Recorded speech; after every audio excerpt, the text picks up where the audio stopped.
ఈ సమావేశానికి మరొక విశిష్ట అతిథి వచ్చారు. వారు ఆకుతోట రామారావు గారు. వారిని వేదిక మీదకి రావాల్సిందిగా కోరుతూ, వారు కర్ణాటక, తెలంగాణ రాష్ట్రాలకు గో ఆధారిత వ్యవసాయం చేసే ఆర్ఎస్ఎస్, ఒక రాష్ట్రీయ స్వయం సేవక్ సంఘ్, విశ్వ హిందూ పరిషత్, వీళ్ళందరూ ఒక విభాగాన్ని ప్రారంభించారండి. సార్ చాలా ప్రముఖులు ఆర్ఎస్ఎస్లో. వారికి ఈ 2 రాష్ట్రాల గో ఆధారిత వ్యవసాయదారులను ఎంకరేజ్ చేసే ప్రముఖ 2 రాష్ట్రాలకు చేశారు వారిని. వారు ఈ వ్యవసాయ విధానాన్ని ఊరూరా, జిల్లా జిల్లాకు, మండలానికి గ్రామ భారతి అనే ఒక ఆర్గనైజేషన్ చేస్తూ, ఆ ఆర్గనైజేషన్లో వాళ్ళు నిరంతరం పనిచేస్తున్నారండి. There no personal life, only this is the life for to change the farmers in to the గో ఆధారిత వ్యవసాయం. ఒక్కసారి గట్టిగా చప్పట్లు కొట్టొచ్చండి వీళ్ళకి. ఎందుకొరకంటే వాళ్ళ జీవితాన్ని మొత్తం పన్నంగా పెట్టి దీని కొరకు పనిచేస్తారు.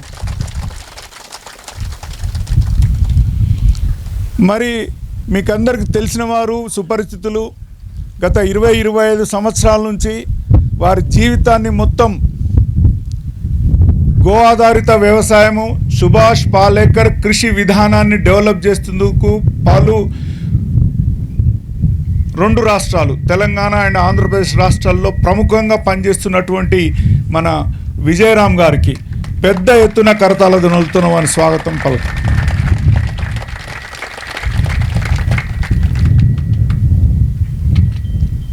ఇది వాళ్ళ ఫ్యామిలీలు ఎంత వాళ్ళను ఎంకరేజ్ చేస్తే వాళ్ళు ఈ సమయం ఇచ్చి ఇటువంటి అద్భుతం ఈ ప్రపంచంలో జరిగేందుకు తోడ్పడుతున్నారు అనేదానికి నిదర్శనం అండి. అందుకొరకు ఇందాక మాట్లాడుతూ మన ఇంట్లో మనకు బలం ఎవరు, మన బలహీనత ఎవరు, అందుకొరకు వాళ్ళని మీరు ఖచ్చితంగా వాళ్ళలో మార్పు తీసుకురావడం అనేది మొదలు పెడితే ఆటోమేటిక్గా చాలా స్పీడ్గా ఇంకా మార్పు వస్తుంది. నేను దానికి 100% నా పర్సనల్ ఒపీనియన్ అయితే అదే. మీ అందరికి కూడా అదే ఉండొచ్చు, నాకు తెలిసి 99.999. ఎందుకొరకంటే మనం అన్నిటినీ అమ్మతోనే పోల్చుకుంటున్నాం, స్త్రీతోనే పోల్చుకుంటున్నాం. భూమాత అంటున్నాం, గోమాత అంటున్నాం, మాతృమూర్తి అంటున్నాం, లక్ష్మీదేవి అంటున్నాం. అన్నీ అమ్మల పేరు మీదనే ఉన్నాయి. అందుకొరకు దేవుడు ఆ కాలంలోనే సృష్టించేటప్పుడే స్త్రీ అన్నిటికీ మూలమని చెప్పారు. సో ఆ విధంగా మనం ఇప్పుడు పరంపరలో నాకు ఫస్ట్ ఇక్కడ, ఎందుకంటే మనం ఇక్కడ గానుగా స్టార్ట్ చేసే కొద్ది ముందర ఇంట్రడక్షన్ ఇచ్చేటందుకు నేను 2019లో ఈ పొలం కొని ఫస్ట్ అది చేసిన తర్వాత నేను గురువు గారికి 4 సంవత్సరాలు కనపడలేను. కరోనా, మాకు స్కూల్స్ ఉన్నాయండి. కరోనాలో పెద్ద మొత్తంలో నష్టపోయిన వ్యవస్థ ఏదంటే స్కూల్స్ యాజమాన్యాలే నష్టపోయినాయండి. ఇట్లా చాలా ఆర్థికంగా ఇబ్బంది పడి వెనుకబడిపోయి మళ్ళీ స్కూల్స్ స్టార్ట్ అయ్యి 2 సంవత్సరాలు అయిన తర్వాత నా స్కూల్స్ చూసుకోవడానికి మా జాబ్ రిజైన్ చేసి వాడు స్కూల్స్ చూసుకోవడం మొదలుపెట్టినాక నేను మళ్ళీ వ్యవసాయాన్ని ఇంప్రూవ్ చేసుకుంటూ వచ్చి గత 6 సంవత్సరాల నుంచి ఇక్కడ పూర్తిగా కెమికల్ ఫ్రీ అగ్రికల్చర్ చేసామండి. ఎక్కడ ఈ సుమెత్తు, యూరియా, డిఏపీలు వాడలేదండి. ఈ 16 ఎకరాలు ఇక్కడి నుంచి మన గానుగ మొదలుపెట్టి కాడ నుంచి ఇక్కడ ఉన్నది 16 ఎకరాలను 6 సంవత్సరాల కింద మార్చినానండి. అది 1 సంవత్సరం కింద మార్చినాను. ఇక్కడ గమనించాల్సింది ఏంటంటే, ఏ రైతైనా సరే మీకున్న వ్యవసాయ క్షేత్రాలని ఒకటేసారి మార్చాలి అనుకుంటే మాత్రం కొంచెం కష్టమైన పని. 5 ఎకరాలు ఉన్నోడు అర్ధ ఎకరా, 10 ఎకరాలు ఉన్నోడు ఎకరా, అట్లా ఎందుకొరకు అనంటే కెమికల్ ఉన్న భూమిని నాన్ కెమికల్గా చేసుకొచ్చుకోవడానికి సమయం పడుతుంది. కాబట్టి ఆ సమయంలో మనం ఆర్థికంగా క్షోభంలో పడకూడదు, రైతు అన్యాయం కాకూడదు. కాబట్టి దాన్ని మెల్లమెల్లగా మార్చుకుంటూ వస్తే భూమి కూడా మనకు సహకరించడం మొదలు పెడుతుందండి. భూమి ఎప్పుడైతే మనకు సహకరించడం మొదలు పెడుతుందో అప్పుడు మనకు ఫలితాలు చాలా బ్రహ్మాండంగా వస్తాయి. ఇప్పుడు మీరు కూర్చున్న నేల, వర్షాకాలంలో జొన్నలు వేసినానండి, మొన్న పల్లీలు వేసినానండి. ఈ చుట్టుపక్కల అందరూ పీకనికి అంటే పీకనికి అంటారు కదండి, అది దానికి హార్వెస్ట్ చేయడానికి ట్రాక్టర్ తెచ్చినా ఏం తెచ్చినా, సార్ ఏం మంత్రం వేసిండ్రు సార్, మా అన్నీ పోయినాయి, ఈసారి పల్లీల పంట చాలా తక్కువ ఉందండి అందు ఎక్కడైనా సరే. కానీ మనకు తక్కువైంది పోయిన సంవత్సరం కొద్దీ, కానీ అందరి కొద్దీ మంచిగా వచ్చింది. మనం వాడింది ఏంటండి అంటే వారానికి 15 దినాలకు ఒక్కోసారి పుల్లటి మజ్జిగ కొట్టినాం, జీవామృతం కొట్టినాం, నేలలో ఘనామృతం వేసినాం. ఈ 3 చేసినామండి. మాకు కలుపు దేనికి వచ్చిన ఖర్చు ఎక్కువ, వేరే ఖర్చు లేదు. ఈ చుట్టుపక్కల లంబడి తాండాలు ప్లస్ మాకు ఈర్లపల్లె విలేజు, లింగంపేట విలేజ్ నుంచి లేబర్ వస్తారు. ఇదేంది సార్ మీరు పిచ్చి పట్టిందా తిక్కబట్టిందా అని వీళ్ళందరూ నన్ను అనుకుంటూ వచ్చిన వాళ్ళు అన్నాడు. తల్లి తిక్కబట్టే వచ్చినాం, మీరైతే కలుపు తీయండి అని. ఎందుకంటే కలుపు తీస్తాము అనేది మర్చిపోయారు జనం. ఇప్పుడు రైతులు కలుపు తీయాలంటే ఏం చేస్తారు, గ్లిసీడియానా గ్లైసీడియా కొట్టుపడేస్తారు, గ్లైఫోసిడ్. నేను అమ్మ పేరు కూడా నేను ఇంతవరకు ఎప్పుడు వాడలేదు కాబట్టి నాకు ఆ పేరు కూడా తెలియదు, గ్లైసిడ్. అయితే అట్లా మనం ఇక్కడ చాలా ఖర్చులైనాయి నాకు కలుపులు తీసేటందుకు. మెల్లమెల్లగా ఈ 4 సంవత్సరాలలో కలుపు కూడా తక్కువ రావడం మొదలుపెట్టిందండి. జొన్నలలో మంచి పంట వచ్చిందండి. అంత వర్షాలు కదా ఈసారి, జొన్నలు తక్కువ పంట పండాలి ఈసారి ఋతువు దీని ప్రకారంగా. కానీ మనకు మంచి జొన్నలు పండినాయి. నేను పండిన ఒక వారం 10 దినాలలోనే మొత్తం జొన్నలు 80 రూపాయల దాకా కిలో నాకు పండినాయని అమ్ముకున్నా. మళ్ళీ నాకు ఇంకా సార్ ఉన్నాయా జొన్నలు అని అడిగేతోళ్ళు ఉన్నారు. ఆ జొన్నలు వండేటప్పుడు కూడా ఏం చేసినాము, నానినే కదా ఎక్కువ నల్లగా వచ్చినాయి జొన్నలు. నేను ఫస్ట్ ఇంట్లో వేయించుకొని మేము తిన్నాక మంచిగా ఉంది అన్నాకనే అమ్మడం మొదలుపెట్టినాం సార్.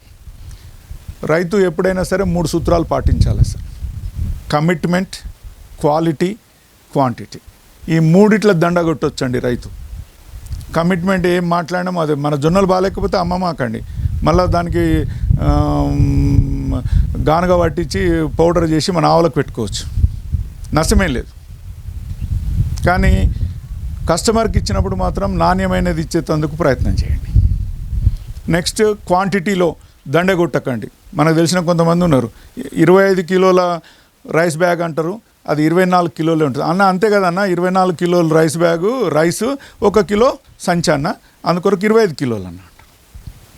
పాపం 80 రూపాయలకు మనము మైసూర్ మల్లిక అమ్మినా కూడా 20 రూపాయల బ్యాగుకు 60 రూపాయలు నువ్వు లాభం తీసుకుంటున్నావు కదా, ఆ అన్యాయం కూడా చేయమాకండి. మీరు కావాల్స్తే అన్న రైస్ బ్యాగు 2500, సంచి 20 రూపాయలు, 2520 రూపాయలు అని చెప్పండి. అర్థం చేసుకునే వాళ్ళు ఇప్పుడు చాలామంది అయినరండి, అందరూ అర్థం చేసుకుంటారు. కాబట్టి దయచేసి అందరూ అది పాటిస్తూ. సో ఇక్కడ మనము, నా అనుభవం ఎందుకొరకు చెప్తున్నానంటే, ఈ క్షేత్రము ఒక రోజులో తయారు కాలేదు. పోయిన జూన్ నెలల 6వ తారీఖు రోజు మొదటి మొక్క విజయరామ్ గురువు గారి చేతుల మీద పెట్టడం జరిగింది. ఇక్కడ జస్ట్ ఇది 9th మంత్కు ఈ విధంగా వచ్చింది. ఇంకా నేను పూర్తి వ్యవసాయదారుని కానండి, పార్ట్ టైం వ్యవసాయదారుణ్ణి. అదే పూర్తి వ్యవసాయదారుడైతే ఇంకా ఇది కొంచెం బాగుంటుండే అండి. రెడీ. సో మనమందరం ఈ విధమైనటువంటి వ్యవసాయం చేయాలని చెప్పే దృఢ సంకల్పంతో 5 అంచెల వ్యవసాయ విధానాన్ని చేసేందుకు మనమందరం వచ్చినామండి. ఈ క్షేత్రంలో మరో స్టెప్ ముందరికి వెళ్తున్నాం. అది ఏంటి అని అంటే, మేము పండించిన పల్లీలను మేమే నూనె పట్టించి అమ్మాలనేది ఒక ఆశయం. రైతుకు కూడా ఆశ ఉండాలండి. ఆశను సఫలీకృతం చేయడానికి ఒక ఆశయం ఉండాలండి. నీకు ఆశయం ఉన్నంత మాత్రానే పని అవుతుంది అంటే కాదండి, కృషి కూడా ఉండాలి దాని వెనక. ఈ 3 అనుసంధానం ఉన్నప్పుడే మనం ముందుకెళ్ళగలుగుతామండి. ఏదో కలగంటున్నాం కదా అని చెప్పి అయిపోవాలంటే కాదండి. కళ కొరకు మనం కష్టపడాల్సింది. అది ఇష్టంతో చేసినప్పుడు ఫలితం ఉంటుందండి. అందుకొరకు లాస్ట్ ఇయర్ దాకా నేను పండిన పంటను మొత్తము ఈ పల్లీలను నేను డైరెక్ట్ కస్టమర్కి ఇవ్వాలి, ఎట్లిస్తే నాకు లాభం అని ఆలోచించి నేను దీన్ని నూనె పట్టించి ఇస్తే నాకు లాభం. వాడు మధ్యవర్తి నూనె పట్టించి ఆయన లాభం తినే బదులు నా వినియోగదారులు ఎవరైతున్నారో, నన్ను నమ్ముకున్న రైతులు వినియోగదారులు ఎవరున్నారో వారికి నేను మంచి నూనె ఇవ్వాలని నాకు మొన్న ఈ క్షేత్రంలో ఇక్కడ నుంచి ఆ కింది దాకా సెంటర్లో ఒక్క మడి జీలుగా వేసిన అండి. రిమైనింగ్ అంతా పల్లి వేసిన.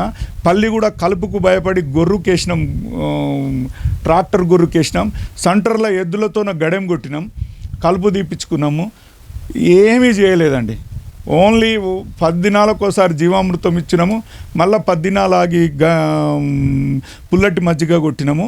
ఇది వేసేటప్పుడు మాత్రము ఒక్కొక్క ఎకరాకు దగ్గర దగ్గర 400-500 కిలోల ఘనామృతం వేసినాం సార్. అది కూడా డిఏపి యూరియా జల్తారు చూడండి, ఇట్లా ఆ ఘనామృతాన్ని కూడా ఇట్లా తట్టలలో పెట్టుకొని ఇట్లా తిప్పి చల్లినామండి. అంతే. మనం కలుపు ఏం తగ్గదండి.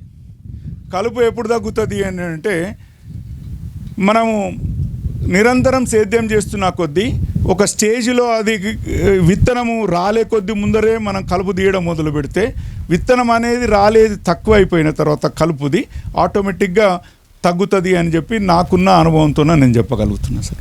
ఎందుకొరకంటే కలుపు తగ్గిపోతే మాత్రం మనంత అదృష్టవంతులు ఇంకోరు లేరు. కాకపోతే ఏంటి అని అంటే చాలామంది కలుపు ఉండడం వల్ల నష్టమవుతుంది, అదవుతుంది అని అనుకుంటారు. కానీ కలుపు కూడా మొక్కకు బలమేనండి. దాని నుంచి కూడా కొంత మంచి జరిగే అవకాశం ఉందని పెద్దల ద్వారా తెలుసుకొని వీలైనంత వరకు మన చేను ఖరాబు కాకుండాన్నంత వరకు కలుపుని తీస్తామండి. ఇక్కడ సబ్జెక్ట్లోకి వద్దామండి. ఆ విధంగా పండించిన పల్లీలను నేనే నూనె పట్టించి మా వినియోగదారులకు ఇవ్వాలని చెప్పి ఒక గానుగను ఇవాళ ప్రారంభించబోతున్నామండి. అది గురువుగారిని నేను వచ్చి ప్రారంభించవలసిందిగా కోరుకుంటున్నాను. ప్రతి రైతు మనం నేర్చుకోవాల్సింది ఏంటి అని అంటే మనం పండించిన పంటను మనమే డైరెక్ట్ వినియోగదారులకు అమ్ముకునే స్టేజ్కి మీరు రావాలని కోరుకుంటున్నాను. మా స్లోగన్ అంతా ఒకటే అండి. ఫ్యామిలీ డాక్టర్ ఎట్లుంటాడో, ఫ్యామిలీ లాయర్ ఎట్లుంటాడో, ఫ్యామిలీ అడ్వకేట్ ఎట్లుంటాడో, ఫ్యామిలీ చార్టర్డ్ అకౌంట్ ఎట్లుంటాడో, ఫ్యామిలీ ఫార్మర్ కూడా ఉండాలని చెప్పి కోరుకుంటున్నానండి. సార్ అందరు ఒక్కసారి వీలున్న వాళ్ళు, ఓపిక ఉన్నవాళ్ళు అక్కడ దాకా వచ్చి ఈ ప్రారంభోత్సవాన్ని వీక్షించి అయ్యా అందరు రండి. అందరికీ ఒక అంబలి మన పూర్వకాలం ఏదైతే మనం తాగుతున్నామో అది అరేంజ్ అయ్యి ఉంది అక్కడ. మళ్ళీ మనం అంబలి దాగి వచ్చి కూర్చొని స్టేషన్ ముందుకు తీసుకెళ్దాం. Welcome all of you. మరిన్ని అప్డేట్స్ కోసం బ్యాక్ టు రూట్స్ యూట్యూబ్ ఛానల్ని సబ్స్క్రైబ్ చేసుకోండి.